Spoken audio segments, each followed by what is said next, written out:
साथियों नमस्कार।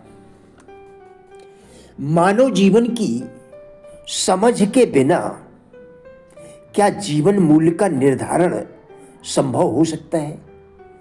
मैं राजेंद्र बिलाटिया आज इसी विषय पर आपके साथ वार्ता करूंगा।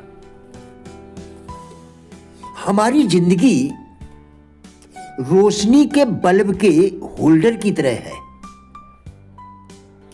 अगर हम उसमें 40 वाट का बल्ब लगाते हैं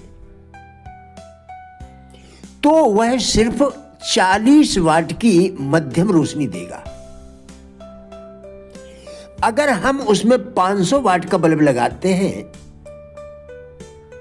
तो जोरदार रोशनी चमक उठती है। कल्पना करें, आप कल्पना कीजिए कि आप कमरे में काम कर रहे हैं और वहां पर्याप्त रोशनी नहीं है। तब आप क्या करेंगे? आप बल्ब बदल देते हैं और ज्यादा रोशनी वाला बल्ब लगा देते हैं। इसलिए आइए देखते हैं कि हम अपनी जिंदगी को शानदार ढंग से चमकाने के लिए कौन सा बल्ब बदलते हैं। जब हम कम वाट का बल्ब इस्तेमाल करते हैं तो हमारी उत्पादकता और रचनात्मकता भी कम होती है। तो क्या ऐसा हम अपने लिए स्वयं करते हैं? नहीं, हम अक्सर अपनी परिस्थितियों को दोषी ठहराते हैं और कहते हैं कि परिस्थितियां अलग होती तो हम कुछ कर सकते थे। मानव जीवन का मूल्य उसकी चेतन सत्ता के कारण है।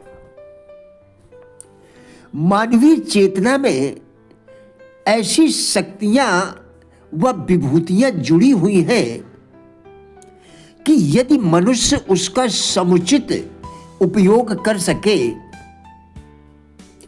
तो वह अतुलनीय व अकल्पनीय सामर्थ्य का धनी बन सकता है। आत्मशक्ति क्या है? जब हम आत्मशक्ति की बात करते हैं तो हमारे सामने कई सवाल उभरते हैं कि आखिर आत्मशक्ति क्या है?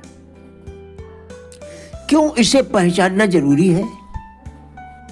इसे पहचान लेने के बाद हम क्या कर सकते हैं? क्या पा सकते हैं? क्या सचमुच हम में आत्मशक्ति नाम की कोई चीज है? यदि है तो क्या? आत्मनिर्भरता? क्या इससे सचमुच आत्मनिर्भर बना जा सकता है? किसमें होती है आत्मनिर्भर बनने की काबिलियत? आत्मनिर्भर बनने की क्षमता वास्तव में हर व्यक्ति के अंदर होती है, परंतु बहुत कम लोग होते हैं जो अपनी शक्तियों पर विश्वास करते हैं। दूसरों का सहारा ढूंढने की उनकी आदत सी बन जाती है। इससे हमारे अंदर की रही सही शक्तियां भी क्षीण हो जाती हैं। दुर्भाग्यवश क्षुद्र कामनाओं की प्राप्ति में ही वह इतना उलझा हुआ नजर आता है कि उससे कोई बड़ा पुरुषार्थ कर पाना संभव ही नहीं हो पाता।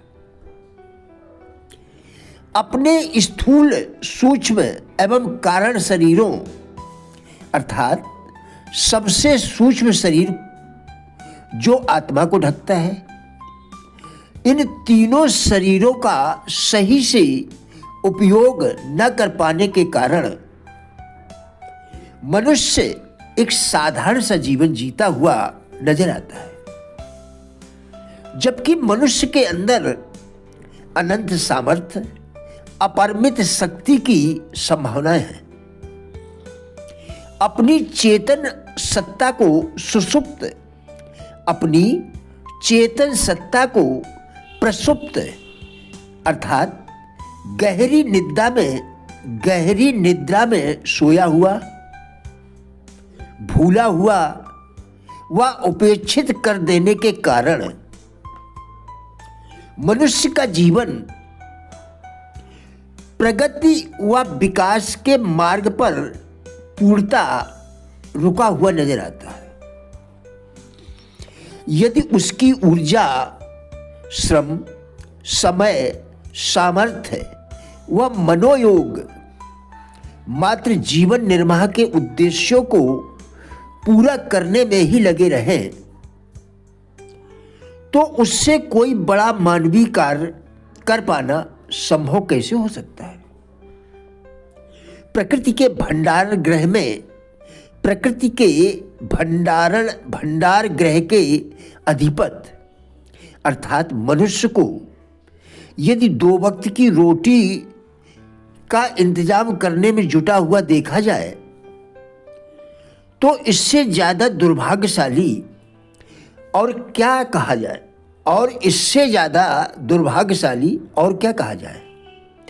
मानवीय संपदाओं व ईश्वर प्रदत्त विभूतियों का सच्चा मूल्यांकन तो आध्यात्मिक ज्ञान द्वारा ही संभव है।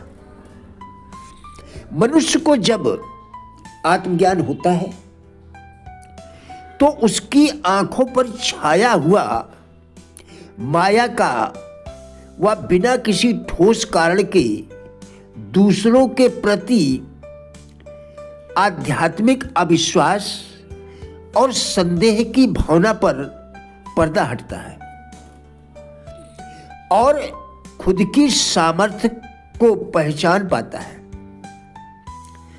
माया की तुलना एक प्रकार की खुमारी से की जा सकती है,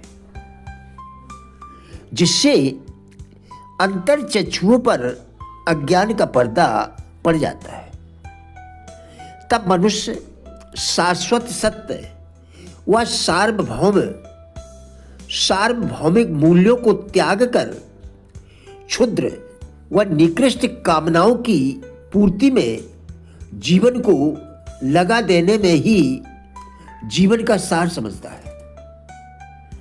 इसके मूल में चित्त की वृत्तियां ही जिम्मेदारी कही जा सकती है। मनुष्य का मन ही माया की जड़ है। यह चाहे तो बंधन का कारण बन सकता है